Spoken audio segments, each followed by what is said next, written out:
I just cried a lot during the class because I just, felt love. I don't know anything about missionary, and I don't think I could be one because I'm just a girl. If it's God's will, would you marry me? And, well, I liked her.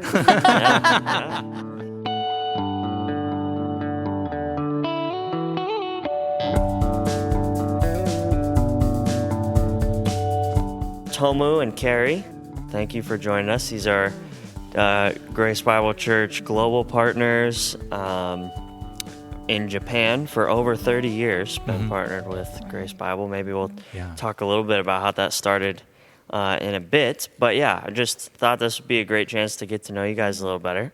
So I guess we'll start with kind of your upbringing. Where did you grow up? What did that look like? What did your families kind of like? Both of us are from Osaka, Japan, southern part of Japan. And we grew up in non-Christian families. And my family didn't have any Buddhism shrine or Shinto shrine or Buddhism altar at home. But we will go to Buddhist temple and Shinto shrine like once a year. But my older sister was invited to a church camp, and she heard the gospel, and she became Christian. And then next summer, she took me and my brother and my younger sister to the same church camp, and all of us heard the gospel, and we got saved. Wow. And my parents didn't care if we believe in some kind of religion, as long as we are not really devoted into the religion. So we were able to go to church. How old were you when you went to that camp? I was 11. 11? Okay. Yeah. And do you remember what it was like going to the Shinto Buddhism shrines? Do you remember what you thought of it? It was just a festival. So when we go, there's like snacks and candies, and we can buy, and some small games that we can play. So we didn't have any religious reason to be there. We just be there and enjoy the festival. Okay. And so you guys knew each other? No. Not at all, just the same town. Okay. Right. Can I share how? Yeah, go ahead, yeah. So my family had a Buddhism altar and Shintoism shrines at home. And when I was 4, my father died, and my mother got encephalitis from a mosquito bite. So my grandmother, who was like almost blind, took care of my brother and myself. And so I was scared that I could be an orphan, thinking I could be an orphan any day. But I realized that I was always protected. So I thought someone big must be watching over me. So I started praying to God without knowing who He was, and somehow all my prayers were answered. So I became pretty sure that there must be God watching over me. So I kept praying, and let's see. I read a book, Les Miserables, and I was just stunned by the unconditional love and forgiveness. And later I watched the movie called Greatest Story Ever Told. So I was really fascinated by the character of Jesus. So, and I wanted to know about him, but I didn't know where to go because Christians are only 0.2% of all the populations. And a year later, a friend of mine was reading the Bible during recess, and I asked her what he was doing, and she said she just started going to church, and the church is wonderful, and the choir director is handsome and stuff. So I was in the church next Sunday, and I heard the gospel, and at first I agreed that I was a sinner, but I couldn't believe the miracles in the Bible. But I kept going there 9 months, and one day I realized that I can't save myself. So I prayed to Jesus, like, Jesus, if it's really true that you died for me 2,000 years ago, please come into my heart. And just with such a simple prayer, God saved me. Very cool. And how old were you at that point? 13. 13. Yeah. Okay. Yeah. So then in high school, as Christians in a place where you didn't probably have hardly any Christian friends, what was that like?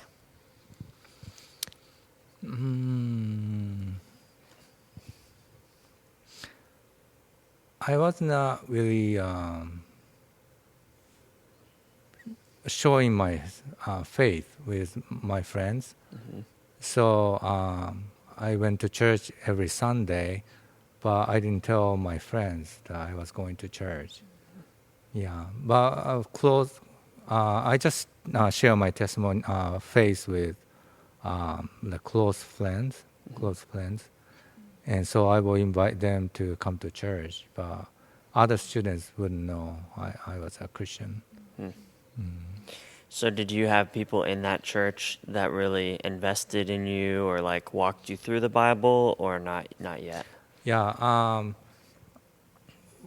So around that time that we started going to church, my mother left our family. My parents didn't have a good relationship with each other, and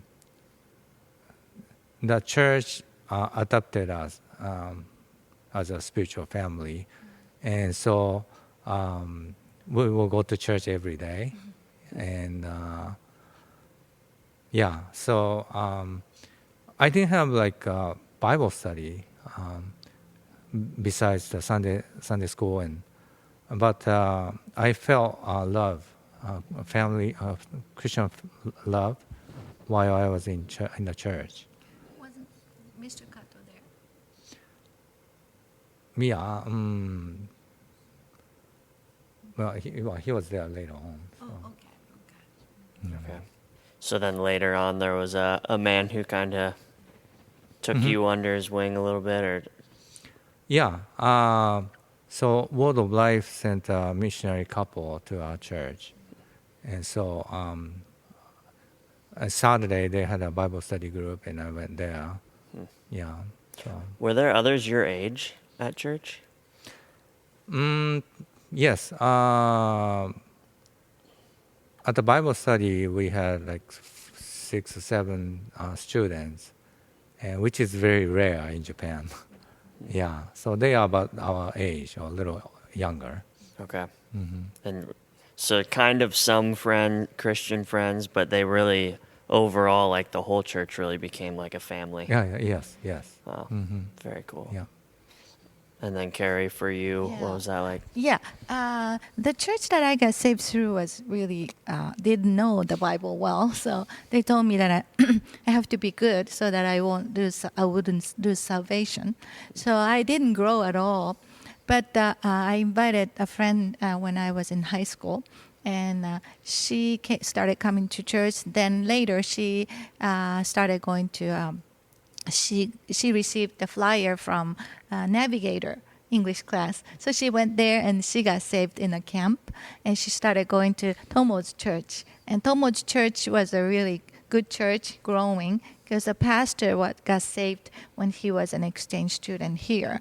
And he went to Dallas and he started his own church, and it was growing. So that church was a very, very good church. So yeah, I had her, a friend of mine. She got saved and she grew in this church.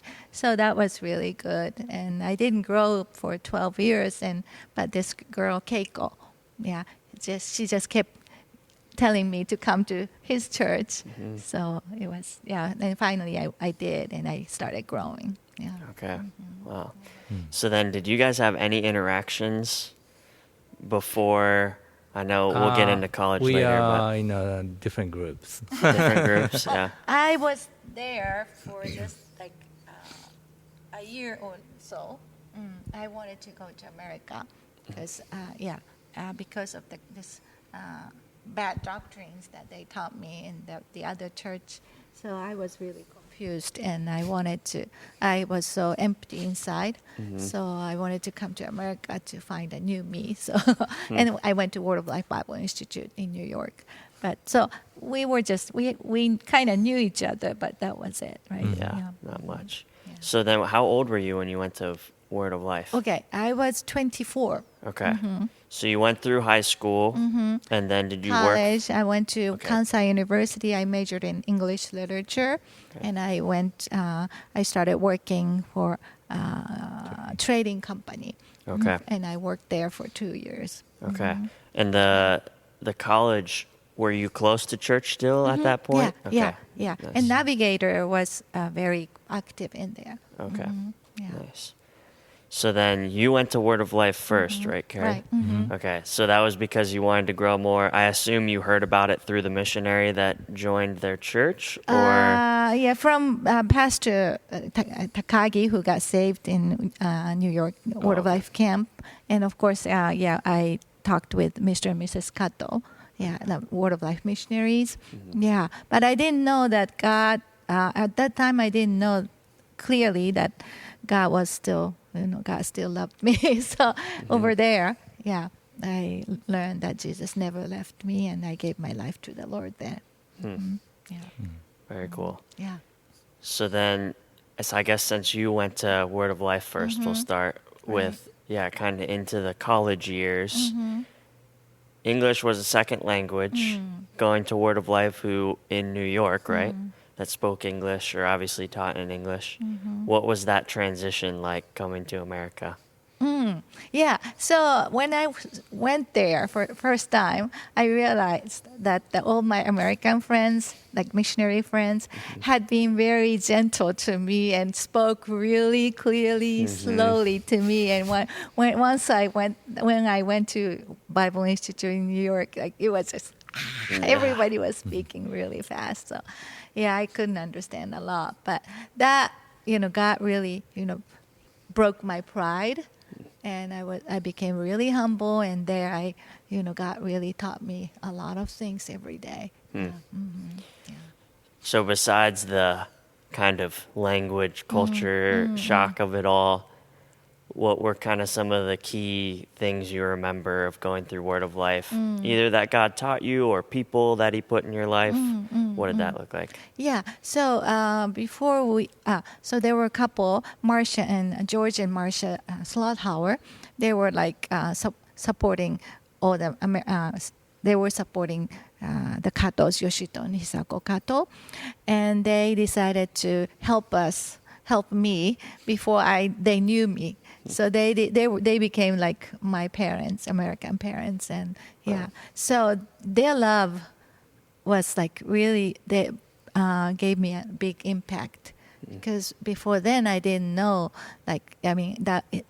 when I saw them like really truly living the words, it was a big shock. And yeah, so Wow, very cool. yeah.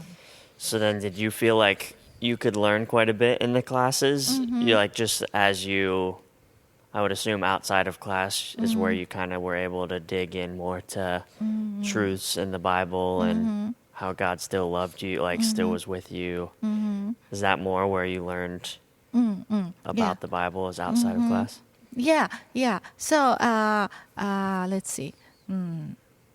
Yeah. So Jesus told me that He never left me, and through through all the classes, I would just cry because I didn't know a lot, and wow, and I just cried a lot during the class because Very I cool. just felt love, and also we had to live in the dorm, and we had to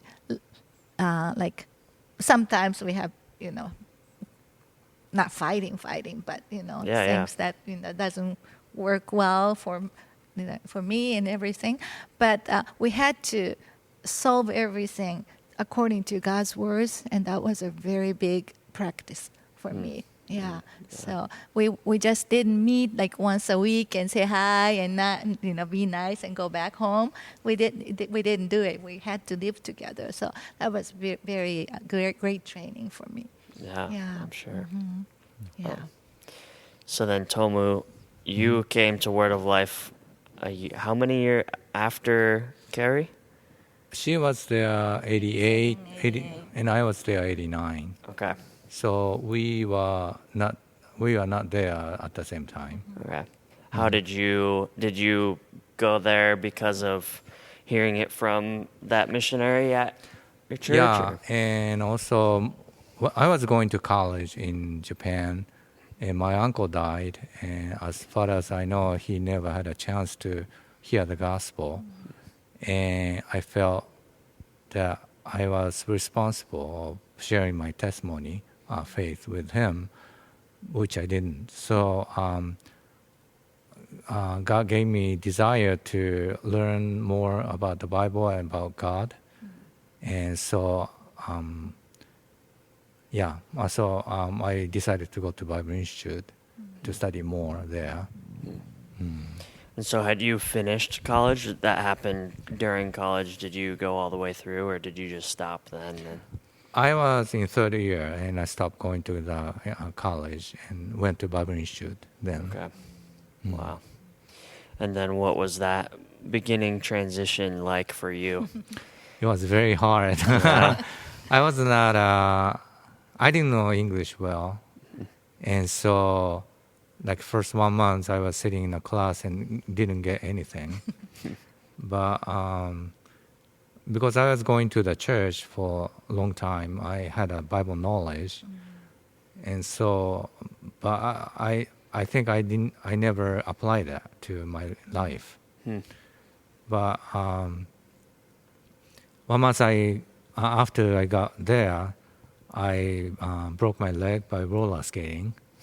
And I knew how to skate, but I did not know how to stop. And so I fell and I twisted my leg so bad. And I was in the hospital for 17 days, and I had 3 surgeries. And through the, I spent sleepless night because of the pain. But through the pain, God reminded me of the pain that Jesus had to suffer for my sins, and also the pain that unsaved people have to suffer in eternal hell. So I decided to give my life to the Lord for His purpose on the bed of the hospital. Wow. Wow. And well, it took me about 3 months to begin to understand the class. And then and also I understood the message the preachers will give on Sundays and every morning, and God challenged me, and I sensed His calling for me to be a missionary in Japan. Through the classes and services. So did you feel like, I know I'm thinking back to my Bible school. I feel like our Bible schools were very similar, the one that I went to. I also had the knowledge going in, and then it almost felt like the Bible Institute gave me more knowledge, and I almost had too much knowledge. There's a verse about that puffing up, and it was really for me through the friends and teachers and relationships with other people, and even actually serving here at this church at the time, that I started to learn kind of like what you're describing with your dorm mates, with conflict, and you're having to work through real life things and apply what you're learning in Scripture to that.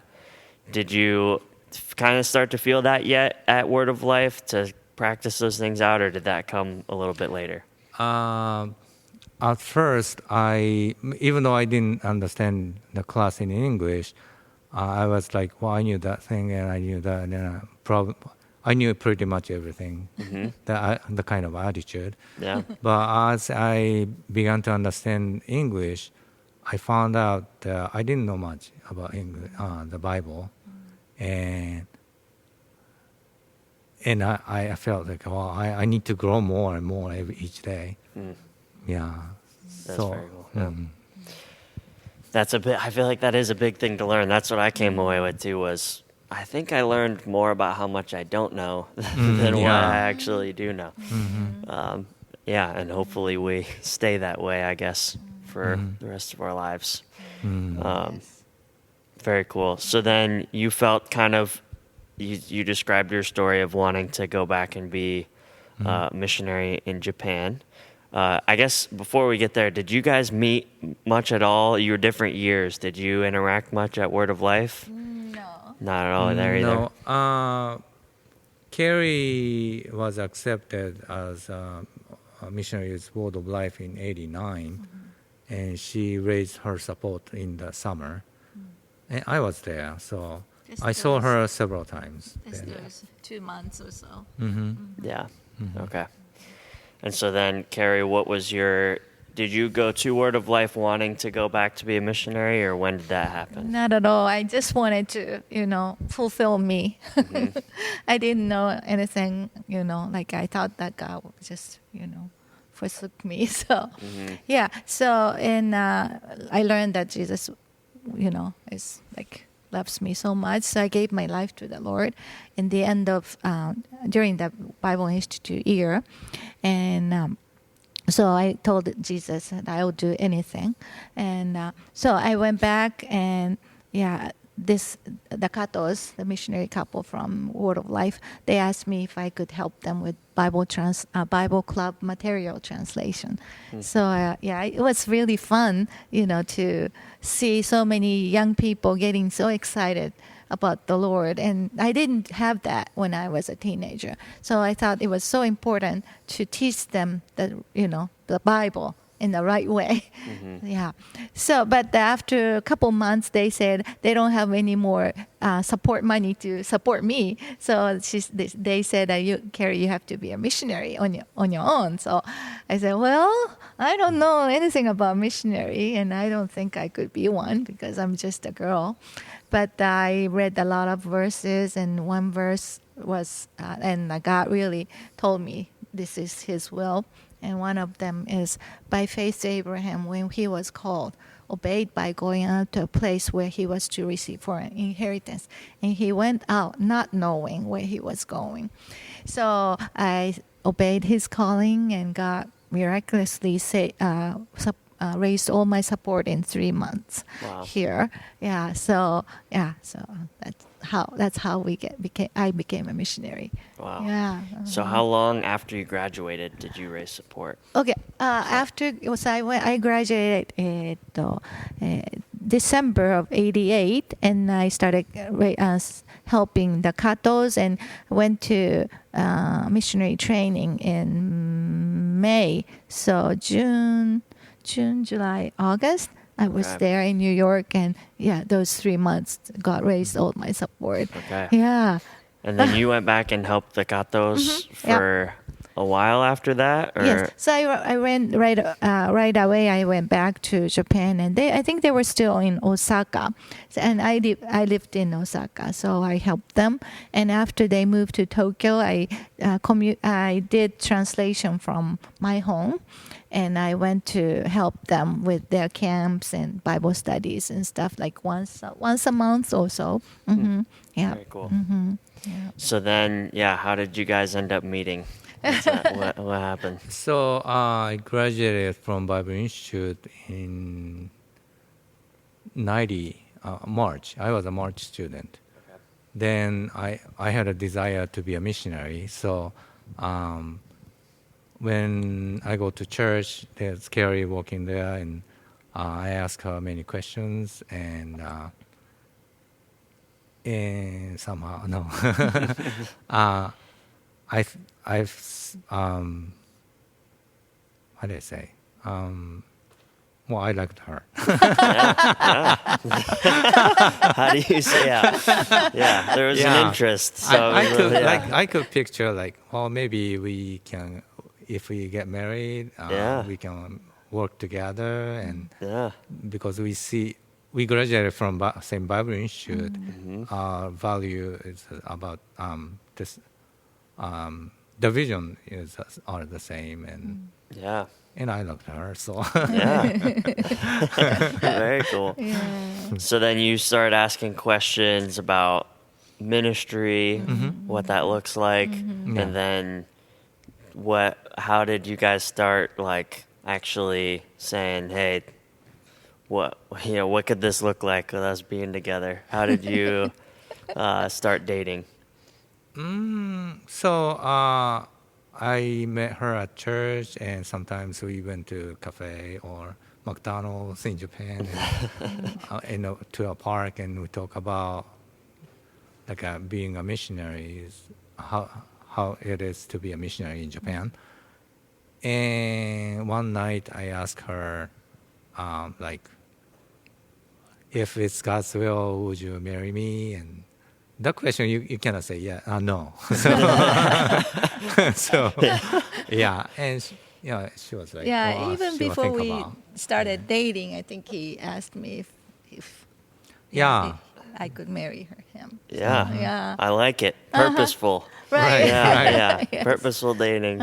So Yeah, then what? if go ahead. it's God's will, she will not be able to say no. So. Yeah. If it's God's will, that's the key. Yeah. So yeah, it didn't take long to for me to know that it is God's will. So Yeah. yeah, Very we cool. got married within 1 year. 1 year. Yeah. Nice. Yeah. Very cool. Mm-hmm. That's about the normal Christian timeline, I feel like. In the world, it's like 7 years, but Christians, you hear about 1 year pretty often. That's. Right. Yeah. I think my wife and I were around a year too. Okay. Oh, really? Okay. Yeah. Maybe a little over, but yeah.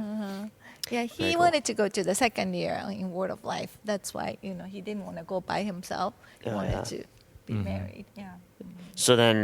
So you went back to the second year together? Yeah, Okay. he did, and I just continued my ministry translation Okay. at the Bible Institute. Okay. Yeah. Very cool. So then when you guys went back to Japan and started ministry, it was with Word of Life. And what was that? So you obviously kept doing your translation Right. for the Bible Club. What did that look like starting into ministry? 1995. 95. Okay. When we came back to Japan, we started living in Tokyo and closely with the Katos. Okay. And so I would go to the office every day, and we did everything together Very with the cool. Katos. Like Bible clubs, Bible clubs, sports Yeah, clubs. we plan to do Yeah. Bible, sports, and the camps. Camps. Yeah, one of the camps we called study marathon. So it's like a regular camp, but in the morning the students will have study hours, and they will bring school works, and the schools will give them so much homeworks while during the vacation time. Okay. So and in the afternoon we have sports time and fun time together, and Bible study in the morning and night. Okay, and did you and the Katos, did you organize these things? Like, who was coming to them? Were you helping? You were going to individual local churches to help them run these things. What did that look like? Yes.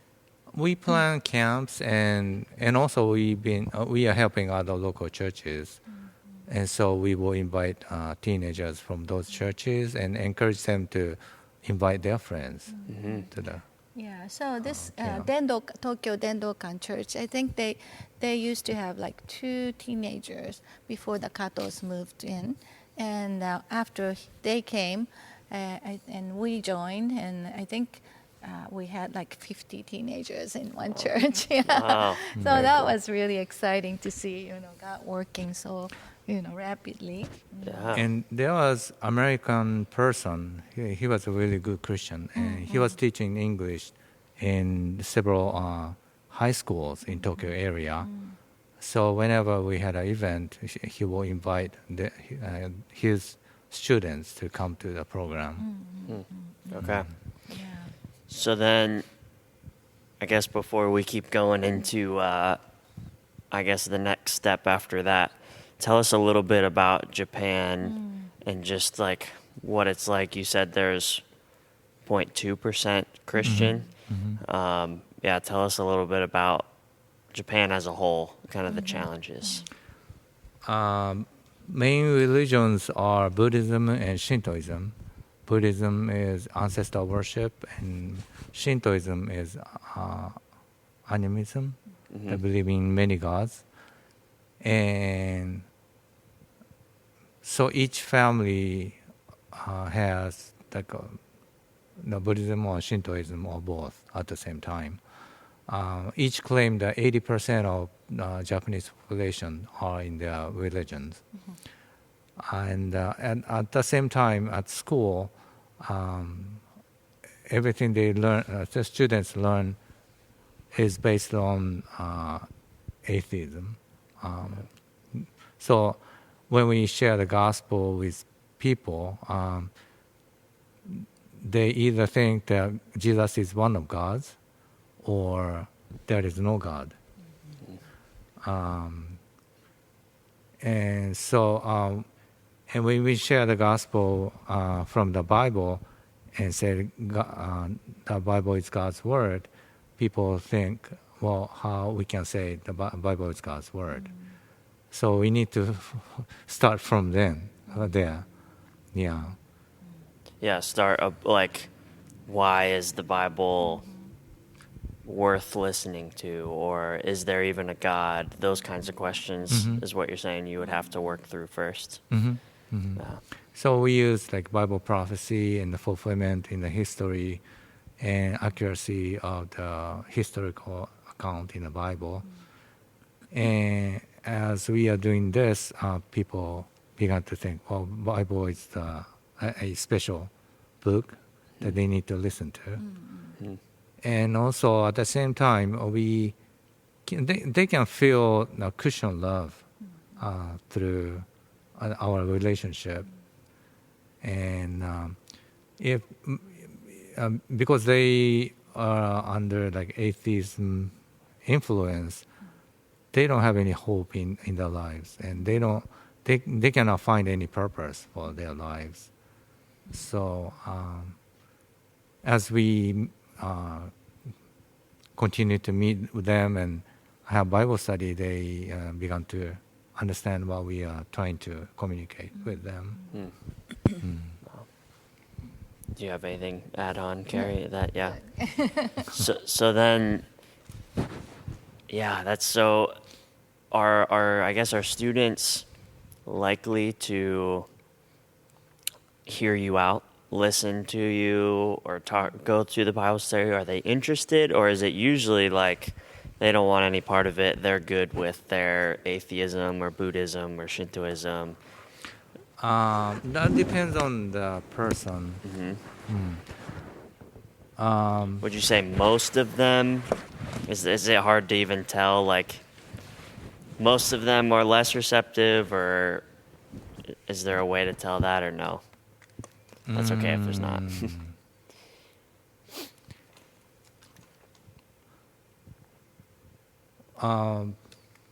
That's depends on the person, but some people are very ready to listen to the gospel. We would just go straight to the gospel, like follow or something, and they would just accept Christ right away. Some people it takes time, but but people getting saved, little by little, but Do you find that it's? I would assume a lot of what you guys do is trying to be consistent, trying to like have them at your Bible studies. Is that the main way you can be consistent? Is to invite them to a Bible study time? Is that the main way you guys interact? Yeah. And English is a great tool. So we put English there and here, and well, we invite them to come to our Bible study, and we'll do bilingual and Japanese and English, and people get interested in coming. Okay. Yeah, that makes sense. Oh, very cool. Okay, so we were in Tokyo with remind me of their names, the people you worked with. The Katos. Katos. So did how long were you in Tokyo? We were there for 5 years. And year 2000, we moved to Sendai. which is north of Tokyo. Okay, which is where you are now. Yeah, right now, yes. Okay. And did the Kato stay in Tokyo? Did they? Okay. So then were you on your own once you went to Sendai? Yeah. And then what did that look like? Like were you doing are you doing similar ministry things with Bible studies and helping churches do camps? It kind of looks the same just with different churches. That's Yes. what. Okay. There are many evangelical churches in Sendai area, but each church is very small. So we help those local churches with Sunday schools and youth ministries. And we did pretty much the same thing as we did in Tokyo. Okay. So then, with the time of year, is it more like, do you have more camps during certain time of year, or is it just kind of spread out everywhere? Before over the year? COVID hit, we did the study marathon camp after Christmas, between 25th and January 1st. And we do vacation Bible school in March and sometimes in August. But after COVID hit, we haven't done camp yet, but we'd like to resume that sometime. Okay. So is it this? I know people ask me this question here, and it's hard to answer. So I'm sorry if this is hard to answer. In a normal week, what does your normal week kind of look like? What are I know you're doing the camps, you're doing the Bible studies, but yeah, is there a way you could take us through kind of some of the rhythm of, you have a Bible study on Tuesday and then is that possible? I know that's hard for me to answer, so. Every other Tuesday, we go to Minami Sanriku, which is tsunami hit area. Okay. And we have Bible cafe program there. So Monday we'll prepare for the Bible cafe. Tuesday we go there to Minami Sanriku all day and have Bible study with the ladies there, local people. Wednesday and Friday, Saturday we have kids English class. Prayer meeting too in the morning. In person English class, Wednesday prayer meeting, and also Carrie has Zoom class, English class with teenagers in Minami Sanriku. Thursday. Yeah, we moved this to Thursday because Wednesday we have two classes, little ones, and also got started class with high school kid. Yeah, there's a high school right behind our church. And we had been praying for open door. And through the Minami Sandy connection, we got this teenager girl who wanted to study English. So I'm doing this class on Wednesday night. Yeah. Okay. And those are just English, right? Those aren't Christian. But I share the gospel here and there. Okay, yeah. Very cool. And Saturday, we will have game day and invite teenagers from other local churches, and we get together, and I'll share something from the Bible, and then we play board games and card games. Cool. Sunday is all day, like Sunday school and worship service and Bible study after the service. A lot of meetings on Sunday. Yeah, yeah. Yes. Do you have a day you're able to take off during is there a consistent day that's possible to take off? Monday half day or Thursday. Thursday half day or the whole day. Okay. Yeah, that sounds like a full schedule. Mm. So the tsunami hit town. When did that start? When did you guys start going out there? As soon as the incident happened, we started helping, going to the fisherman's village and help people. We did a soup kitchen first, and then we brought clothes and like necessary things.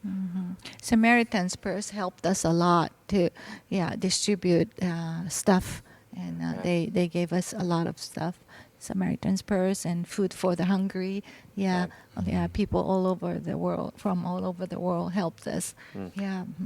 And we we held a Christmas program, and each year like 100 some people came, and we shared the gospel and prayed a prayer. Many people prayed a prayer to receive Christ, and then we asked them if anyone wants to continue to study the Bible, and so we started Bible Cafe, and many people started coming to the Bible study. So after the tsunami, as I said, a lot of Christians came to this village, and they had never seen maybe a real Christian before.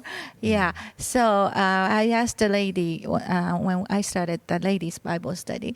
I asked them like, why did you come to study the Bible? And one lady said, I like to be like a Christian. So that's Very cool. So these, I assume, are all people that have lost everything, their homes, even family Loved members. ones, or- right. Many of them. Wow. Yep. So you said it's a group of ladies, right? Yeah. Just a few of them, or Right how now many we have usually? like 10 people Wow. regularly coming, Yeah. or 12, That's a lot. sometimes 14. Yeah. The youngest one is 70 something, and the oldest one just turned 100. Wow. But very they are still excited to learn the Bible. Yeah. Yeah. So when did the tsunami hit? 2011, 2011. March Okay. 11, 2011. And you've been going there ever Since since then. Right. Oh, wow. Wow. Right. That's a long time. Are there still relief efforts? Or Not relief, but They moved to a higher place, and they built their houses. Okay. so a lot of of course, a lot of groups stopped helping them, of course, because they're now on their kind of like people are on their own. So, but the people felt like they were kind of they feel kind of sad to see everybody's leaving, and they feel kind of alone. So they really appreciate that we still go Yeah. there like regularly. Is there a church there, evangelical church, or I no? think 2 churches have been. Yeah.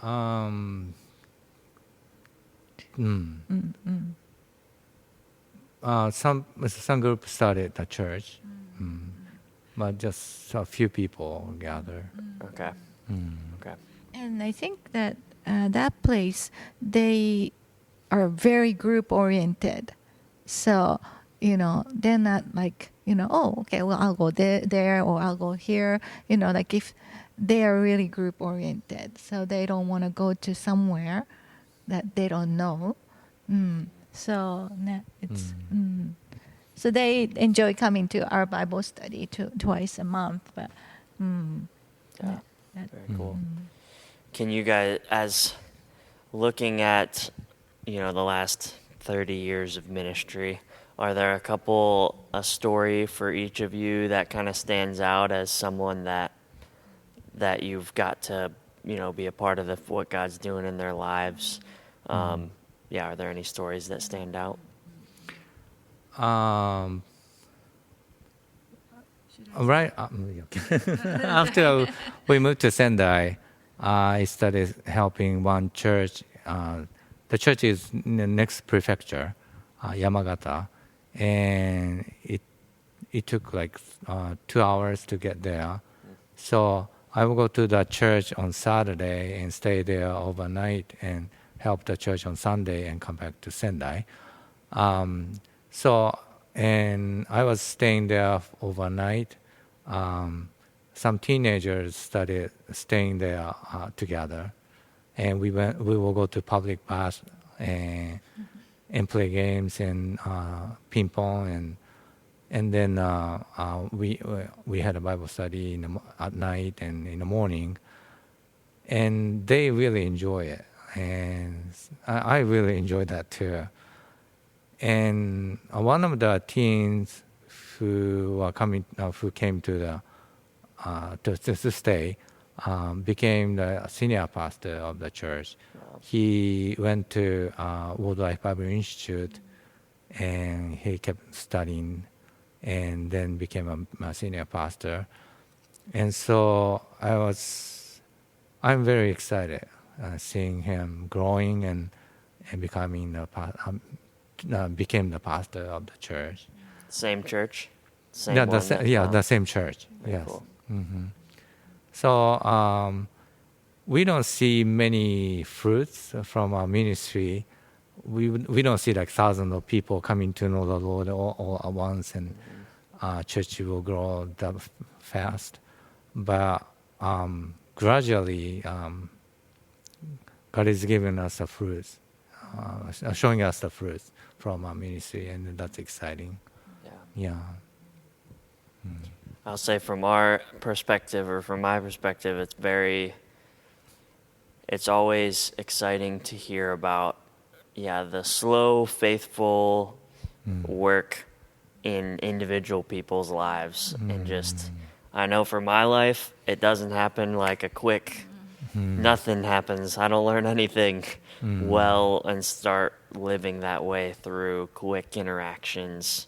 And the Holy Spirit works through those in lots of people's lives in huge ways. But it excites me to hear that one person that you hang out with overnight when you go visit the church and becomes a senior pastor who then brings other people to know the Lord. And it's exciting, even though it's not you can't come back, you can't report that some big number of people that got saved, but that faithfulness the Lord loves and honors and uses, and it's exciting. It is exciting to hear. I know for you it might feel like, it's so long and we can't come say there's big numbers, but I think it's very exciting just to hear the individual people that the Lord's working in through you, Right. And through others. Yeah. So I was doing a Bible study with this lady after the tsunami, and before that, God distributed letters of gospel to all those temporary housings, and she got miraculously saved. And when she read it, she accepted Jesus, and so I started having Bible study. But she got afraid of people.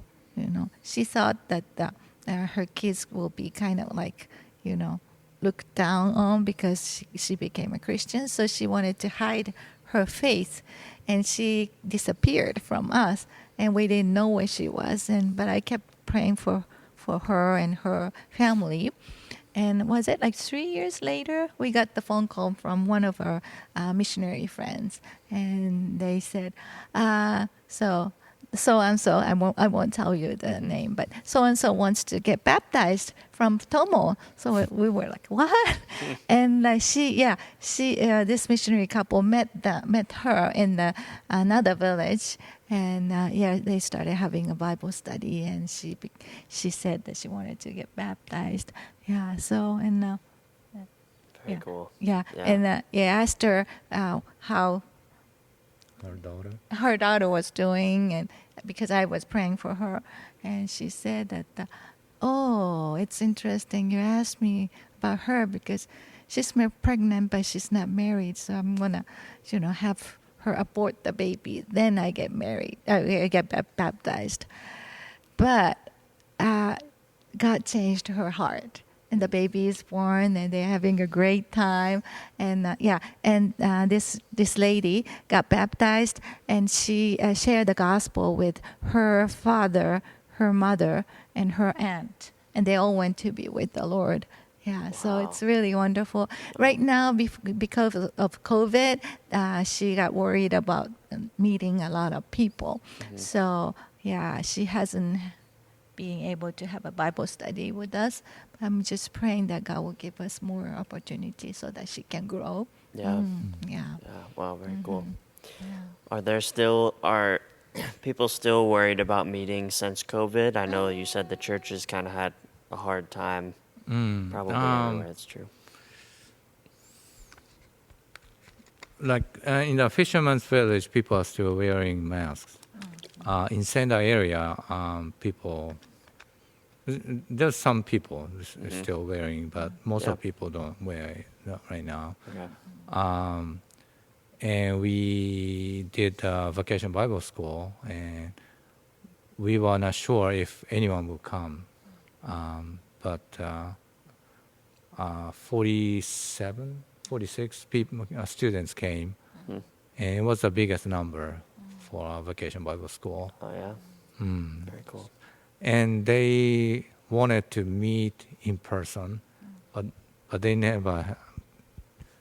But for a long time, they were never able to do it. So, yeah. So they had a great time. Yeah, they had a Maybe, great like, time. Having wild things and Yeah. stuff. So some mothers were crying because they saw that their kids having so much fun. I'm sorry. No, it's okay. It's okay. It's easy. It's easy to do. Yeah. Yeah. No, that's very cool that they were so excited. Right. So I guess we haven't touched on this. You have 2 kids, right? Where are their ages and where are they at? My daughter is 32, and she has a granddaughter. She has daughter, and they live in Washington State, near Spokane, Washington. Yep. Her husband passed away during the aviation training. He wanted to be an aviation pilot, but God took him away before our granddaughter was born. But my daughter and granddaughter were surrounded by many good Christians in the area. And there's a Christian family who host my daughter and granddaughter, and so even though the bad things happened, God prepared for our daughter and granddaughter to have a good Christian environment for them. My son is 30, just turned 29. In August, he will turn 30, and he still lives in Japan, and just 5 minutes away from us. And he is intern for computer company, and he helps with a local church with Sunday school, and he plays piano for that program. Are you able to see your daughter and granddaughter more? Like, do they ever come visit you? I know you're usually here every 4 years or so. Yeah, so Right. before we came to Michigan, we spent like 9 days before. Yeah. So with them, that was Right. fun. Yeah. Are they ever able to visit you? Yeah, hopefully next year or so. Yeah. Yes, but jet lag is really bad, and it takes about 10 days to overcome. Maybe you know that, but so it could be a little hard for, little ones. So. Yeah. How old is your granddaughter? 5. 5? Yeah. Yeah. I'm sure that would be hard. Yeah. And because of the COVID, we couldn't come to America. Or go, they'll not be able to come to Japan. Yeah. So, but like through Zoom or FaceTime, we just talk to each other. Yeah. Yeah. So it had been 5 years since you had seen her last? Or Last time, yeah. So right before we came here. yeah, Yeah, before but that, before I guess. that, Yeah. we went there last year when we had another home assignment. Oh, right. Okay. Yeah. Okay. Mm. Nice. Good. Yeah, I'm sure that would be hard, especially granddaughter. That I can't imagine. Yeah. Right. Not being able to see them, and also, with her whole situation, it's heartbreaking. But glad to hear she has a Christian community around Yes. her. Yes. great. People are very kind to Yeah. her and helping Yeah, her. we are so and- thankful. Yeah. Yeah. So I guess now, as you guys are looking forward, I know you have a little bit of ministry change that just happened and is going to happen next year. Tell us about that. So we were missionaries with World of Life, and World of Life is for youth. But God expanded our ministry, and now we deal with people of age like from baby to 100. And we look for other missionary organizations to work with. And last year we visited one missionary organization, Fellowship International Mission, and we found that that's a good fit for with our ministry. And so we started working with Fellowship International. And also Carrie has been helping Izumi Bible Baptist Church with Sunday school for last 20 some years.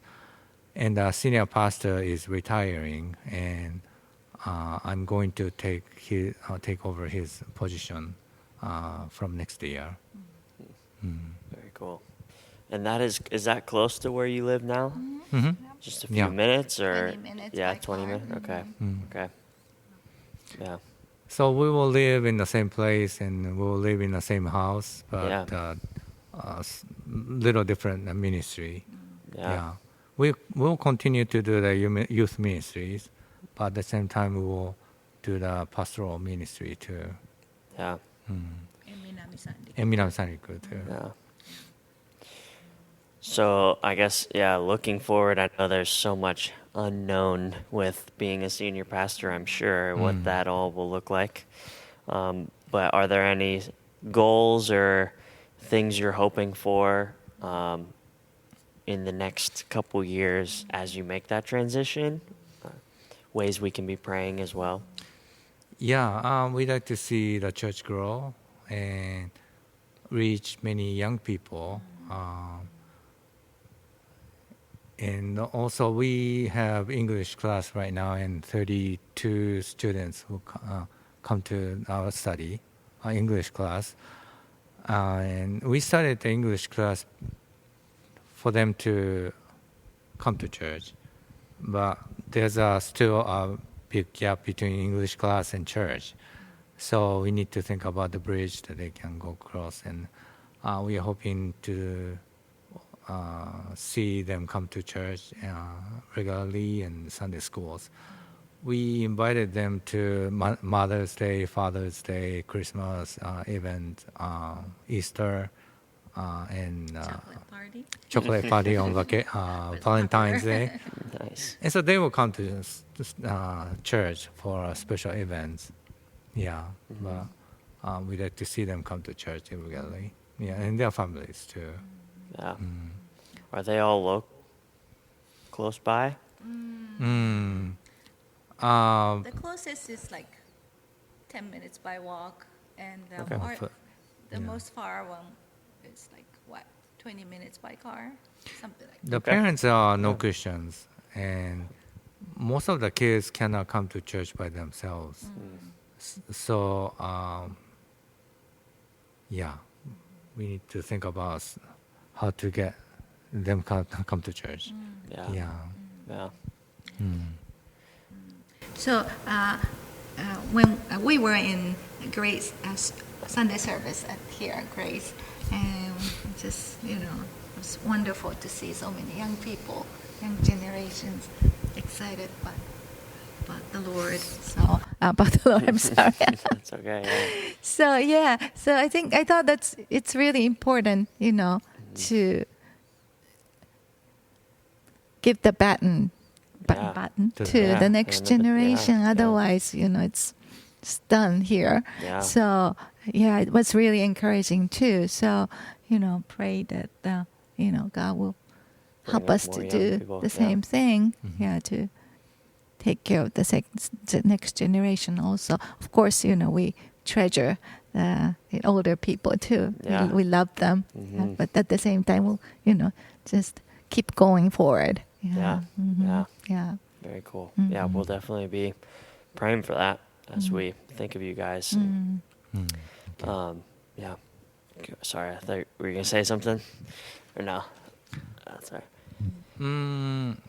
Yeah. So we like to continue the English class, and also I like to do some kind of sports event. We bought so many pickleball rackets and balls, Nice. and yeah, we like to do something with that too. Yeah. Yeah. Yeah, that's great. We just bought pickleball things for here too. So Oh, okay. it's becoming big everywhere. And you got the big gym, Yeah, new one. yeah. It's not popular in Japan yet, so we'd like to be the first one.